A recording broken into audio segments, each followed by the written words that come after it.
మీ మోకాల నొప్పులకు ఎటువంటి సర్జరీ లేకుండా ఎపియాన్ పెయిన్ క్లినిక్ అందిస్తున్న అత్యాధునిక చికిత్స. Welcome to Suman TV. ప్రస్తుతం మనతో పాటు ఉన్న రేడియో ఆంకాలజిస్ట్ డాక్టర్ ప్రశాంత్ గారు. వారితో మాట్లాడదాం. సార్ నమస్తే. సార్ నమస్తే అండి. ఆడవారిలో సమస్య బ్రెస్ట్ క్యాన్సర్ విపరీతంగా పెరిగిపోతుంది సార్. స్ట్రెస్ కూడా ఒక ప్రధాన కారణం అంటారా సార్? ఇంకా ఏ కారణాల వల్ల ఈ బ్రెస్ట్ క్యాన్సర్ వినిపిస్తుంది, ఎక్కువగా వస్తుంది, రాకుండా ఏ విధంగా జాగ్రత్తగా ఉండాలి, ఏం చేయాలి అంటారు? రొమ్ము క్యాన్సర్ అనేది మోస్ట్ కామన్ క్యాన్సర్ అండి ఆడవాళ్ళల్లో చూసుకున్నా. ఇది వరకు 10-15 సంవత్సరాల ముందు సర్వైకల్ క్యాన్సర్ అనేవాళ్ళు, దాన్ని బీట్ చేసింది. ఇప్పుడు రొమ్ము క్యాన్సర్ మోస్ట్ కామన్. దగ్గర 2 లక్షల పైన కేసులు మన ఇండియాలో డిటెక్ట్ అవుతున్నాయి. అంటే హ్యూజ్ నెంబర్ అన్నమాట. సో దీనికి చాలా రిస్క్ ఫ్యాక్టర్స్ అనేటివి ఉన్నాయి. ఒకటి మన లైఫ్ స్టైల్ చేంజెస్, ఇంకోటి ఒబేసిటీ. కొన్ని వీటిల్లో మనం రొమ్ము క్యాన్సర్ కారణాలు చూసుకున్నట్లయితే 2గా విభజిస్తారు. ఒకటి ఏంటంటే మాడిఫైబుల్, నాన్ మాడిఫైబుల్. మాడిఫైబుల్ అంటే మన చేతుల్లో ఉండేటి, నాన్ మాడిఫైబుల్ అనేది మన చేతుల్లో లేనటి. సపోజ్ నాన్ మాడిఫైబుల్ ఏజ్ ఒకటి, పెద్ద వయసు వాళ్ళకి రొమ్ము క్యాన్సర్ వచ్చేదానికి ఛాన్సెస్ ఎక్కువ ఉంటుంది. ఆడవాళ్ళలో ఆబ్వియస్ గా రొమ్ము క్యాన్సర్ వస్తుంది, మగవాళ్ళలో కూడా వస్తుంది, కాకపోతే చాలా తక్కువ అనమాట. 120-130 మహిళల్లో వస్తే ఒక మగవాళ్ళకి వచ్చేదానికి ఎస్. ఇదే కాకుండా ఎర్లీ ప్యూబర్టీ, లేట్ మెనోపాజ్ అంటారు. అంటే చిన్న వయసులోనే పీరియడ్ స్టార్ట్ అవడం, ప్యూబర్టీ అటైన్ కావడము. చాలా మామూలుగా అయితే 45-48 మాక్సిమం 50 సంవత్సరాలకి ఆగిపోవాలి పీరియడ్స్, కానీ కొందరిలో 55 వరకు కూడా అవుతుంటాయి. వాళ్ళు ఎక్కువ రిస్క్, ఎందుకంటే ఆబ్వియస్లీ వాళ్ళలో హార్మోన్స్ ఈస్ట్రోజన్ అనేది ఎక్కువ ఉంటుంది అనమాట. సో వాళ్ళు రిస్క్ లో ఉంటారు. ఇవన్నీ ఇంకోటి జెనెటిక్ ఫ్యాక్టర్స్. కొన్ని జెనెటిక్ రిస్క్ అనేది, కొన్ని మ్యూటేషన్స్ అనేటి హెరిడిటరీగా వస్తాయి అనమాట. వాళ్ళు అవి కూడా నాన్ మాడిఫైబుల్. 100 క్యాన్సర్లో రొమ్ము క్యాన్సర్ తీసుకుంటే 5-10% ఈ హెరిడిటరీ మ్యూటేషన్స్ వల్ల వచ్చే క్యాన్సర్స్ ఉంటాయి. ఇవన్నీ మన చేతుల్లో లేవన్నమాట. ఇంకోటి మాడిఫైబుల్ అంటారు, అని మనం ఏం చేయొచ్చు. ఒకటి ఏంటంటే ఆబ్వియస్లీ స్మోకింగ్, ఆల్కహాల్ కి దూరంగా ఉండడము. 2 ఐడియల్ బాడీ వెయిట్ అనేది మెయింటైన్ చేయాలండి. ఒబేస్ ఉమెన్ లో రొమ్ము క్యాన్సర్ రావడానికి ఛాన్సెస్ ఎక్కువ ఉంటుంది. మూడోది ఏంటంటే ఎవరైతే లేట్ ప్రెగ్నెన్సీ 30 ఇప్పుడు అనేది చాలా కామన్, ఎస్పెషల్లీ అర్బన్ సెటప్, ఎందుకంటే అమ్మాయిలు కూడా పని చేస్తున్నారు, కెరీర్ ఓరియంటెడ్ ఉంటున్నారు కాబట్టి వాళ్ళు మ్యారేజెస్ లేట్ చేసుకుంటున్నారు. 35 సంవత్సరాల తర్వాత అట్లా ఫస్ట్ టైం ప్రెగ్నెంట్ అవుతుంది. వాళ్ళు రిస్క్ ఎక్కువ ఉంటుందండి. సో ఇదే కాకుండా ఈ బ్రెస్ట్ ఫీడ్ చేస్తారు కదండి, వాళ్ళకి ప్రొటెక్షన్ ఉంటుంది అనమాట. ఇప్పుడు చూసుకున్నట్లయితే చాలా మంది బ్రెస్ట్ ఫీడింగ్ అనేది చేయరు అనమాట, ఇమీడియట్ గా ఆర్టిఫిషియల్ ఫీడింగ్ కి వెళ్ళిపోతారు.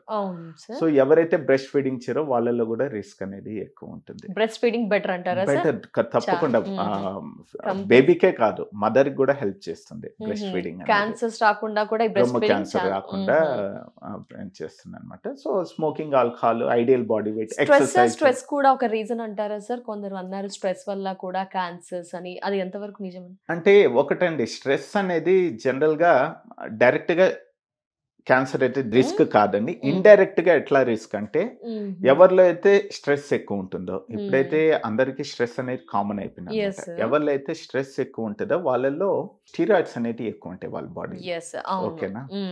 ఈ స్ట్రెస్ అనేది ఎవరిలో స్ట్రెస్ ఉంటే స్టీరాయిడ్స్, కొన్ని హార్మోన్స్ ఇది ఎక్కువ ఉంటాయి అనమాట, ఎస్పెషల్లీ స్టీరాయిడ్స్. ఎవరిలో అయితే ఆ స్టీరాయిడ్స్ ఎప్పుడైతే పెరుగుతుందో వాళ్ళ ఇమ్యూనిటీ తగ్గుద్ది. ఎవరిలో అయితే ఇమ్యూనిటీ తగ్గుతుందో క్యాన్సర్ రావడానికి ఛాన్సెస్ ఎక్కువ ఉంటాయి. అట్లాగా స్ట్రెస్ ఇండైరెక్ట్ గా క్యాన్సర్ రావడానికి కారణం కావచ్చు, కానీ డైరెక్ట్ అయితే లింక్ లేదు. స్టార్టింగ్ స్టేజ్ లోనే వారికి వారు ఎలా గుర్తుపట్టవచ్చు అంటారు? ఏమైనా సిమ్టమ్స్ ఎలా గుర్తించవచ్చు అంటారు? ముఖ్యంగా ఇది ఒక గడ్డలాగా, కంతిలాగా వస్తుందండి. అందుకే మనం ఏం చేస్తాం అంటే బ్రెస్ట్ సెల్ఫ్ ఎగ్జామినేషన్ అనేది ప్రమోట్ చేస్తాం. అంటే ఎవరి రొమ్ము వాళ్ళు ప్రతి నెలకు ఒకసారి చెక్ చేసుకోవాలన్నమాట. దీనికి ఒక పీరియడ్ అనేది ఉంటుంది.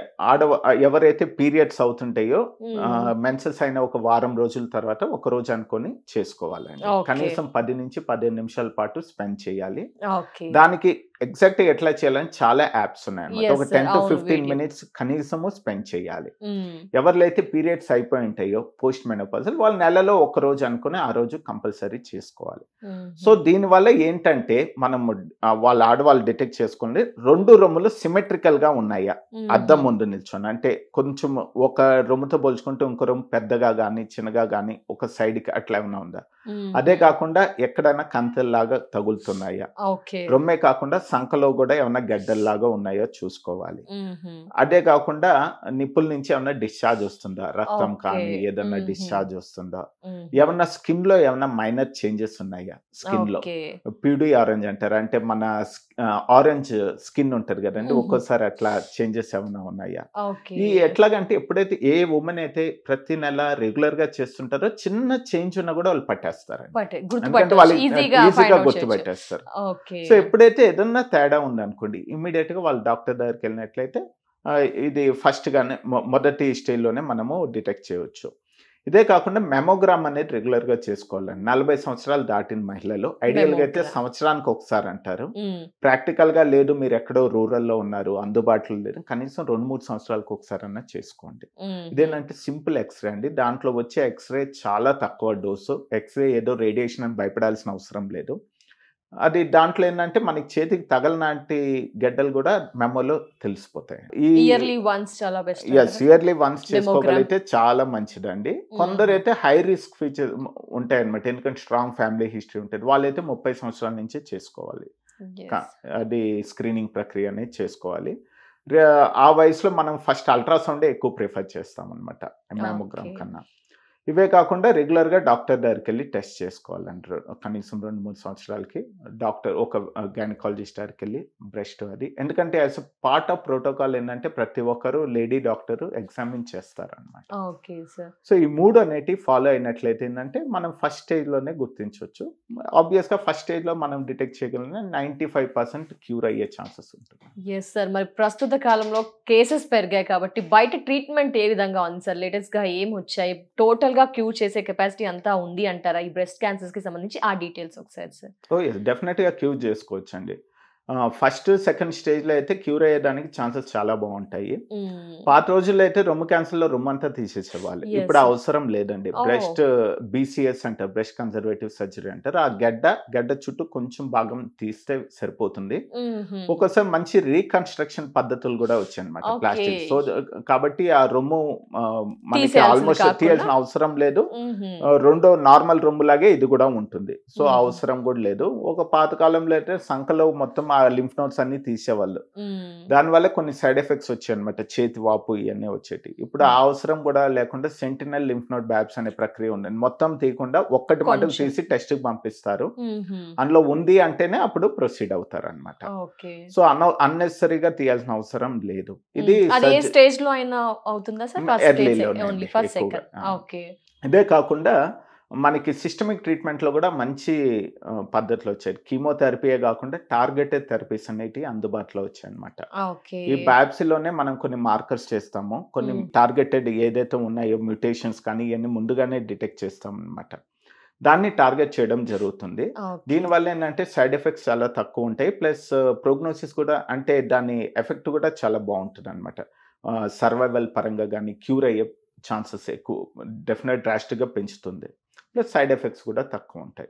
రేడియేషన్ పద్ధతిలో చూసుకుంటే చాలా అడ్వాన్స్ టెక్నిక్స్ వచ్చాయండి, ఎంఆర్టీ అని, ఐజీఆర్టీ అని, ఇట్లాగా ఇంకోటి డిఐబిహెచ్ అని, ఇట్లా కొన్ని మంచి టెక్నిక్స్ వచ్చాయి. దీనివల్ల ఏంటంటే మనకి రొమ్ముకి ఎప్పుడైతే రేడియేషన్ అవసరం పడుద్దో, రొమ్ము కింద చెస్ట్ లోనే కదా హార్ట్, లంగ్స్ ఇవన్నీ రిస్క్ ఉంటాయి అన్నమాట, వాటికి డోస్ అవాయిడ్ చేసుకుంటూ బ్రెస్ట్ వరకే మనము కన్ఫర్మల్ గా రేడియేషన్ చేయడానికి వీలు ఉంటుంది, కాబట్టి సైడ్ ఎఫెక్ట్స్ అనేవి చాలా అంటే చాలా తక్కువ ఉంటాయి. సో డెఫినెట్ గా ట్రీట్మెంట్ అనే పాత రోజులు అంత ఎక్కువ సైడ్ ఎఫెక్ట్స్ అయితే లేవు, మంచిగా టాలరేట్ చేసుకోవచ్చు, అండ్ నయం అయ్యేదానికి కూడా ఛాన్సెస్ ఎక్కువ ఉంటాయి. Thank you so much sir, breast cancers కి సంబంధించి full awareness and clear information అందించినందుకు. నమస్తే సార్. Thank you.